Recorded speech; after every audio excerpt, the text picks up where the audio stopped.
Voice of Indonesia.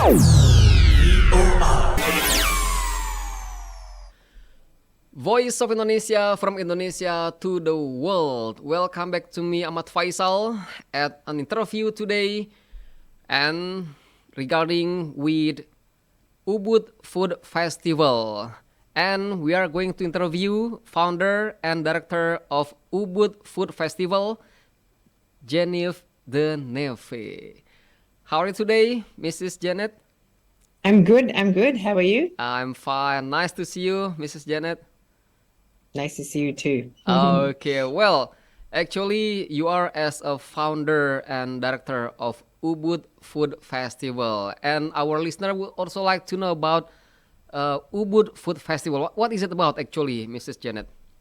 Well, it's about a lot of food, and we're now in our kind of fifth year, add on 2 years with COVID, I guess. But the idea is to bring together a lot of food from around Indonesia, and to really explore your amazing cultural diversity and heritage, all those sort of lovely things.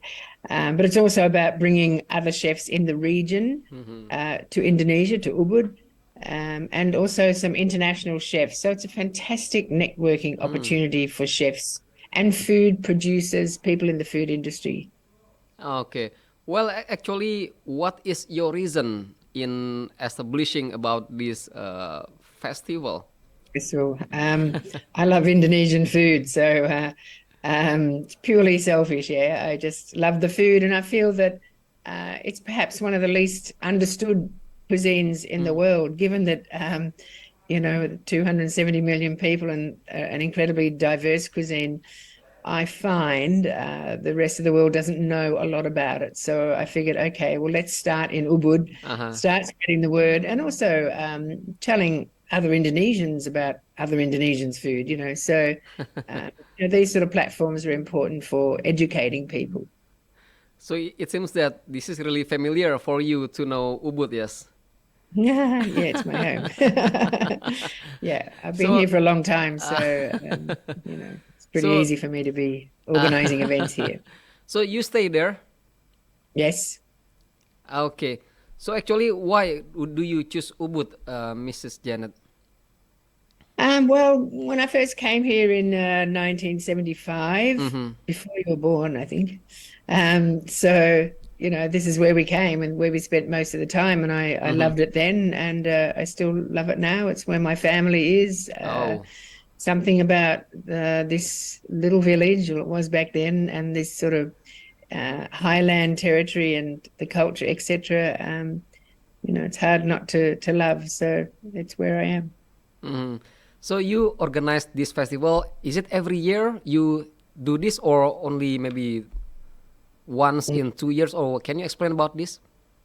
Well, no, we have it every year because you need to keep the momentum. I mean, if you had it every couple of years, it would just sort of, you'd forget about it, And there's so much food and so many exciting developments in this country that almost, you could almost do it every 6 months in a way, because there's so much to share. So we feel, it needs to be an annual event just to, so we can all talk about food and put on weight and, feel, our waistline growing. Yeah. So this year it will be held next month in June. Can you explain about this?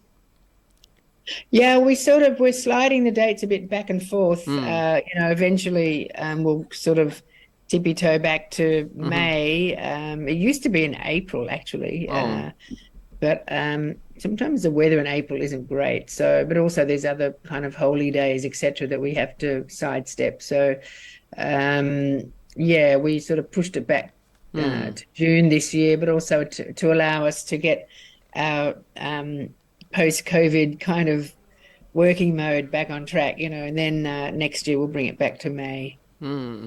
So, by the way, who will be the participants joining this event, this festival, Mrs. Janet? Well, we have many, exciting chefs appearing. We have Joanne C from the Philippines. We have LG Han, who's also from Singapore. They're both based in in Singapore, but she's from the Philippines. We have Hans Christian from August, which is certainly the talk of the town as a award-winning restaurant now.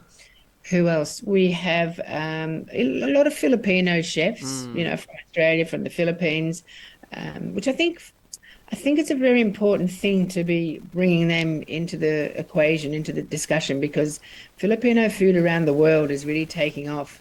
But it's very similar to Indonesian food. So the question is, why can't Indonesian food take off like this? So I think we have to learn from them and see what their model is, so the Indonesian food and chefs, etc., can follow, So yeah, and we have some other exciting local chefs. There's always our friends from Bandung or other folk from Jakarta. We have May Batubara, who worked on this very exciting project about the Betawi cuisine. Researching what they used to eat back then, in terms of foraging and eating water hyacinth and all sorts of unusual things. We have another fantastic up and coming chef from Melbourne, where I'm from, Roisin Kaul. She's actually part Indonesian as well, and she's doing great things in Melbourne too. So again, we need to learn from them. How can we sort of, in Indonesia anyway, push our cuisine forward and gain kind of global recognition? Well, Mrs. Janet, I would like to know about this. Actually, the chef that you mentioned before, they will come, they will attend the festival only to cook Bali traditional food, or they will cook such from many food from many regions, or provinces in Indonesia. Well, I mean, we'll have Indonesians from different parts of Indonesia cooking their food. We'll also have Charles Toto from Papua, Diki Senda from Kupang, Mama Dapur from, I think she's from Flores. So yeah, they'll all be presenting their own regional food. And of course, the Jakarta guys will just be presenting really groovy contemporary food, with traditional flavors. So you get a great cross-section of Indonesian food. And as I said, May Batubara, she's doing the Betawi food, which I'm really fascinated with. And then, of course, all the international chefs are doing their kind of international thing. But the highlight or the focus for us is they have to use local ingredients, which are pretty amazing here anyway. Well, I'm wondering why. Do you choose the theme is land? Why do you choose this, Miss Janet? It's soil. It's fundamental to everything we eat and everything we are. You are what you eat, and the soil is kind of the mother of all our food, and something we have to pay homage to and take care of. It's as simple as that. And of course, talking about soil not just affects ingredients, but it takes on those other discussions of climate change, soil conservation, preservation, all those ecological discussions that we need to really, really be thinking about. I think we all know that the world is sort of in a little bit of a dilemma right now. So soil is very much part of those important conversations. Wow, that's really meaningful. Fantastic. So the word land can have such really much of meaning. That means that because we also live on earth, then this really related to the festival. Yeah, well, maybe we should have done a section on the Bugis or the maritime dudes of Indonesia who actually live more comfortably on the ocean. They didn't need land as much, but it's fundamental to everything we are. So yeah. Okay, Miss Janet. Until now, what kind of Indonesian traditional food that you really can make it, can cook? Well, I guess I make Balinese food. What else? What do I make? I still haven't perfected opor ayam. I really love that. I really love it. And the other day, I had ikan patin. but I had it in Jambi and it was with fermented durian. Isn't that Mm, amazing? So I can't make that. So, but yeah, I'm always wanting to learn more. Like when I do my Spice Island trips mm, to Bandanera through Maluku, I'm always trying to learn more about their food because that's intriguing too. It's mm. really delicious. It's totally different to Balinese food. So, um, yeah, I want to master all those dishes, but yeah, there's so much to learn. So I don't know if I cook any of those dishes very well, but I'm really eager to learn more. I mean, I just find it fascinating. Okay. Well, the series of activities at the Ubud Food Festival are diverse, ranging from panel discussions, master classes, workshops, food tours, and etc. So, what exactly are the goals that you want to achieve from the various activities in this Ubud Food Festival?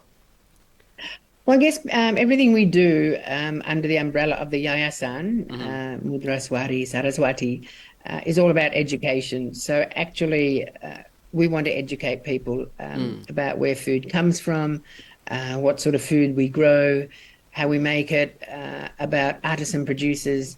So, the workshops are really designed to, yeah, educate you about all sorts of different aspects of food. So we want to know, or what we want to feel, that when people leave the Mm. festival after 3 days, they've left with a huge knowledge about, yeah, about Indonesian food, culture, ingredients, etc. So the festival will be held for 3 days. Yeah, 3 days. Yeah. Okay, so the end of the festival, what will be expected, Mrs. Janet, Well, for the end of the participants? festival, yeah, we'll just be finishing up with party time. So it'll be one big celebration. Hmm. We have all the food stalls at the main venue as well. We'll have the closing night party. Hmm. We'll have food films also. So that's kind of how we tend to end. And of course, the next day we start thinking about the following year. So it's non-stop.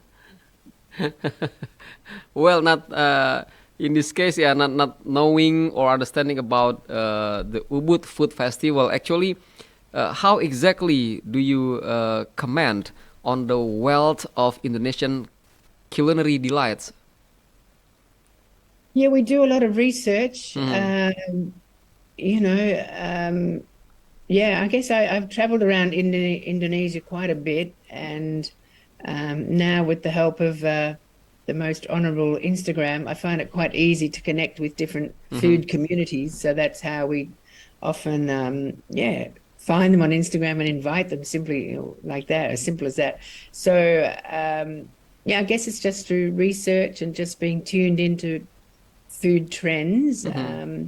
We find interesting people. And again, our job is to research and look beyond your regular faces to Hmm. find, people in communities or villages or other areas that are doing interesting things. And there's also people that are doing a lot of um, food, to call it research, or just there's food specialists out there, Hmm.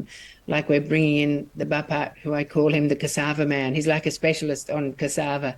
Singkong. Yeah, yes, singkong. I know. It's like the one of the wonder ingredients of the future. This could be the thing that feeds all or everybody, in fact. So, we open it up to those discussions. So yeah, it requires a bit of research to see, okay, what's happening in the region Uh-huh. and what do we want to hear about.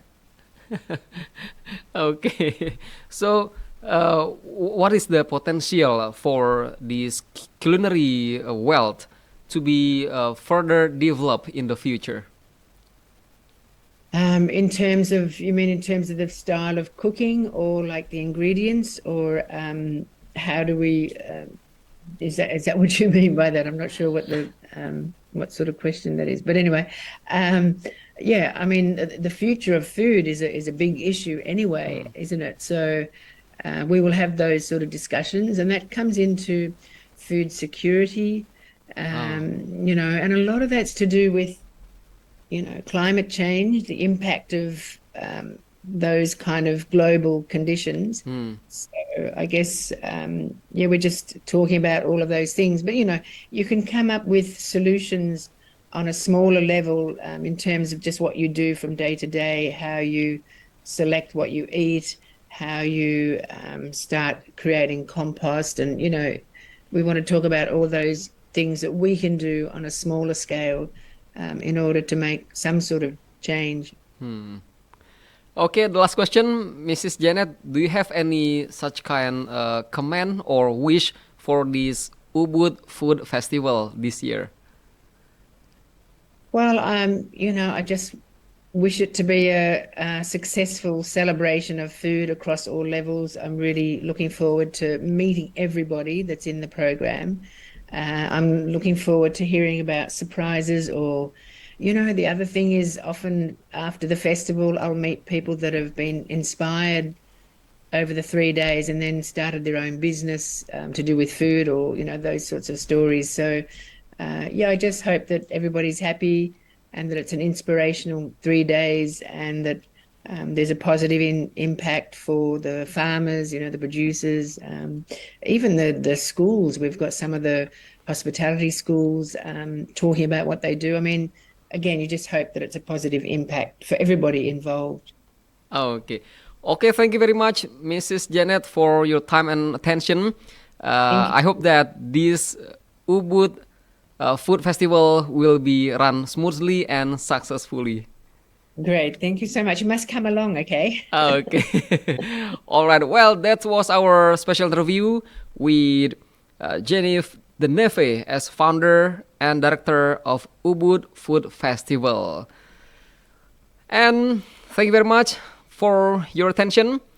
I am Mano Faisal. I would like to say have a nice day and bye bye. Voice of Indonesia. VOA.